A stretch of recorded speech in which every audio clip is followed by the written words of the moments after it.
Assalamualaikum warahmatullahi wabarakatuh. Waalaikumsalam warahmatullahi wabarakatuh.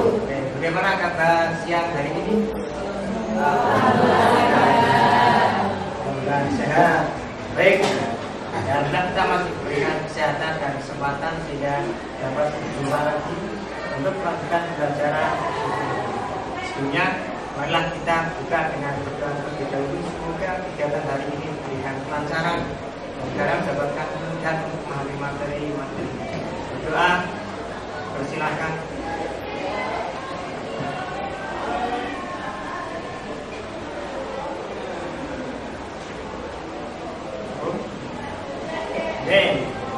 Di pertemuan terakhir kemarin kita sudah membahas mengenai masalah sosial. Nah, kita bahas mulai dari faktor penyebab, kemudian ukuran-ukuran sampai ke jenis-jenis masalah sosial. Dan oke, sebelum kita lanjut ke materi berikutnya, sudah saya cek terlebih dahulu. Coba mulai dari ukuran-ukuran masalah sosial. Suryono Sukanto mengatakan bahwa ada beberapa ukuran sosiologis untuk melihat suatu kondisi termasuk masalah sosial atau bukan. Dan coba ukurannya apa saja?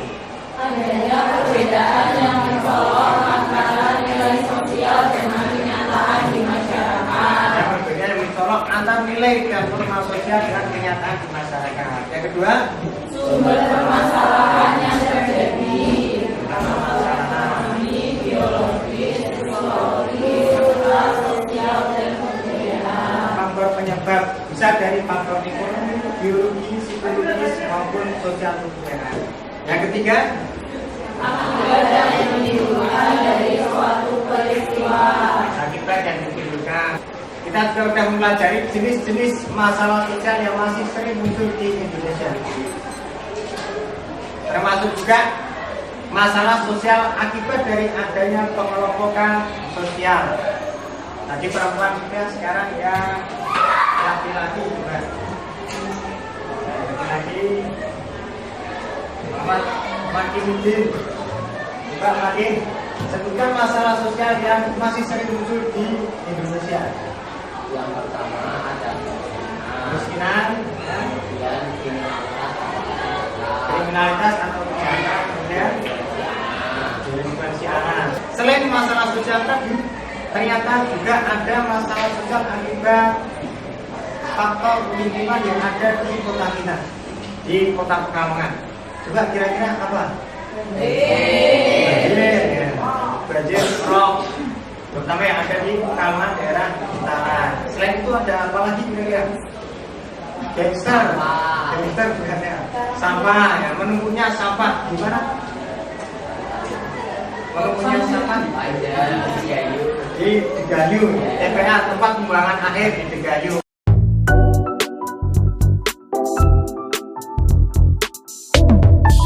Coba kita lihat juga salah satu masalah sosial yang ada di Pekalongan dari tadi yang sudah kita sebutkan.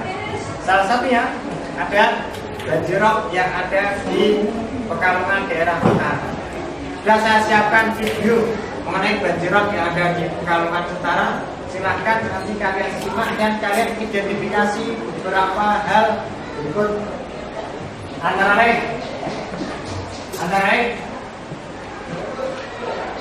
faktor penyebab, apa saja faktor penyebabnya, kemudian dampaknya apa saja, dan kira-kira upaya penyelesaiannya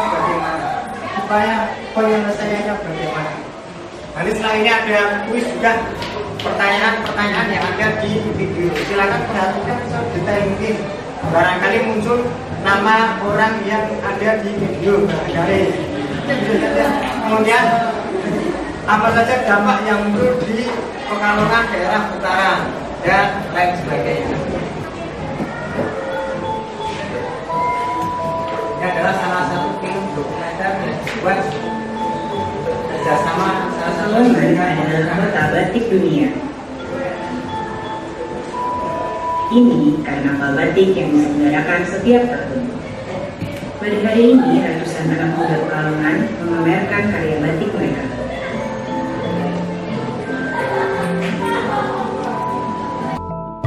Pekalongan berlokasi di pesisir utara Pulau Jawa. Mayoritas warganya beragama Islam, tapi Pekalongan adalah kota multikultur. Keragaman budaya mendukung Pekalongan menjadi salah satu kota paling kreatif di Indonesia. Pada tahun 2014, UNESCO menetapkan Pekalongan dalam jaringan kota kreatif dunia. Di waktu yang sama, banjirop menyerang Pekalongan sepanjang tahun. Saat ini, warga yang ada di pesisir sulit untuk berkreasi. Perumahan di dekat laut mulai tenggelam. Beberapa di antaranya sudah tenggelam secara permanen. Ini Ibu Azizah, warga Kelurahan Pabean. Sebagian rumah Ibu Azizah sudah terendam. Airnya gede, selot gede, kelep, kula uruk 1 trek, nggak muat, kon 5 trek. Aduh, ya berat deh. Dulu kan sini keramik 1 kali, duruk lagi, 2 kali, duruk lagi. Nah ini sudah 2 kali.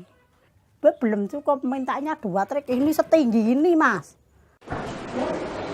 Baik, setelah nanti kalian menonton video atau film dokumenter mengenai banjirop di Kota Pekalongan, kemudian berdiskusi dengan teman satu kelompok, selanjutnya kita akan membahas dalam bentuk kuis. Jadi sudah ada 4 kelompok.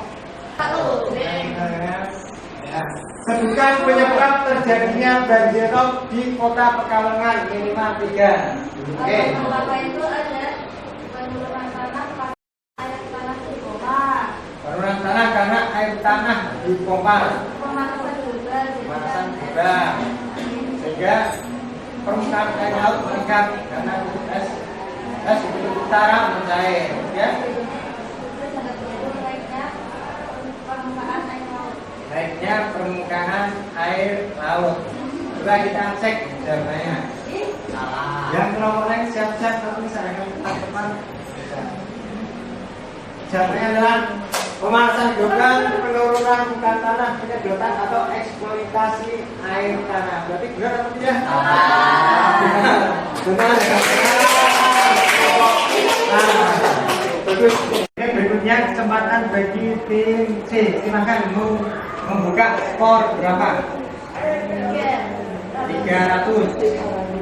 300 berarti yang sebelah kanan. Oke, coba kita buka skor 300 sebelah kanan. Nah, sebutkan kelurahan yang sudah terkena banjirop di Kota Pekalongan minimal 3. Ayo dihitung sampai 5.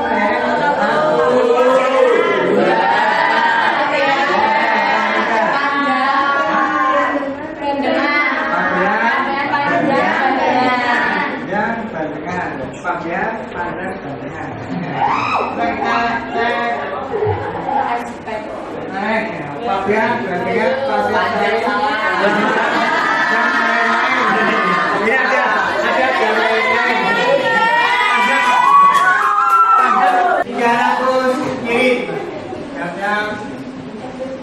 Nah, sebutkan dampak dari banjirop di Kota Pekalongan minimal 3. Nomornya itu baru 1. Udah ada. Oke, udah. Dampak dari banjirop itu banyak keluarga yang terjadi baru yang keluarga di perpustakaan sekolah itu menjadi rusak karena banjir. Yang ketiga sawah menjadi terendam air dan tidak dapat digunakan di rumah banyak yang terendam, kemudian sekolah juga terendam, kemudian sawah juga banyak yang terendam air. Nah, kita cek jawabannya. Nah, antara melemahnya produktivitas batik di Pekalongan Utara ini bagi yang usaha batik, tapi yang punya sawah ya termasuk juga sawahnya menjadi tanah. Tergantinya kegiatan pembelajaran, tapi perpusnya banjir, bukunya berhutang. Dan ketika nyaman rumah untuk ditinggali, karena punya banyak yang sampai ditinggal sedih. 2 kali kami. Nanti kasih tepuk tangan untuk kelompok 2.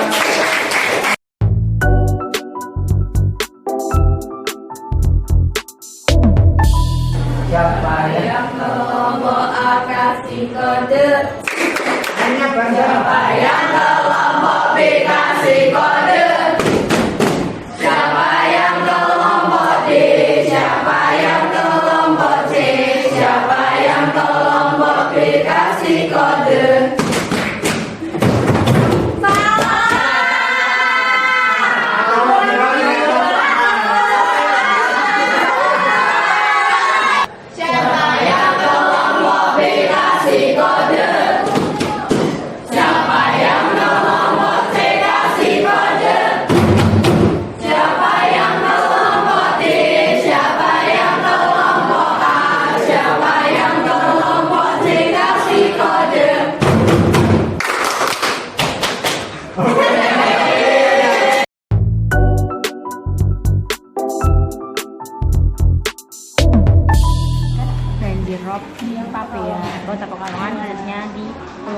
ya. Sama banjiran juga. Ya. Terus faktornya itu Dan naiknya permukaan air laut ini berarti termasuk faktor apa? Alam. Naiknya? Ya dalam kurung aja ya. Naiknya permukaan air laut kasih dalam kurung. Faktor apa naiknya air laut? Geografi. Faktor geografi atau alam. Terus faktor alam ya. Kemudian terjadinya penurunan permukaan tanah. Ini faktor apa? Nah, kemudian penyedotan atau eksploitasi air tanah. Kalau eksploitasi air tanah masuk faktor sosial budaya, karena berkaitan dengan perilaku manusia. Jadi ya udah bagus. Nah ini yang menurunnya lapisan permukaan tanah belum dikasih faktor apanya. Iya, ini masih mau ditulis tapi udah. Kira-kira masuk faktor apa? Alam. Alam. Terus upaya penyelesaian. Oke, bagus, lanjutkan diselesaikan.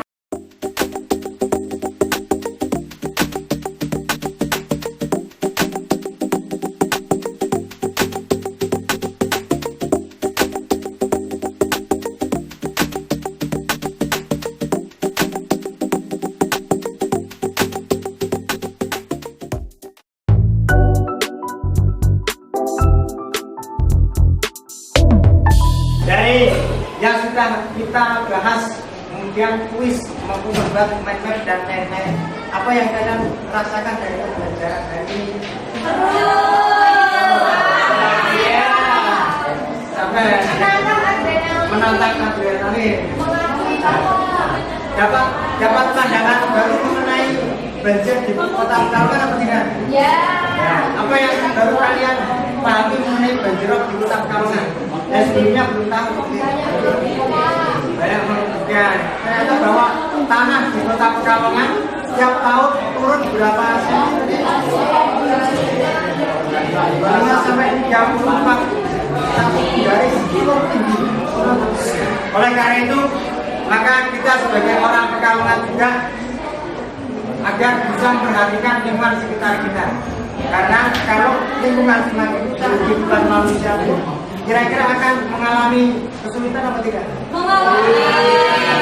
Ya, semoga masalah-masalah sosial yang ada di sekitar kita termasuk banjir bisa segera dicarikan solusi yang benar.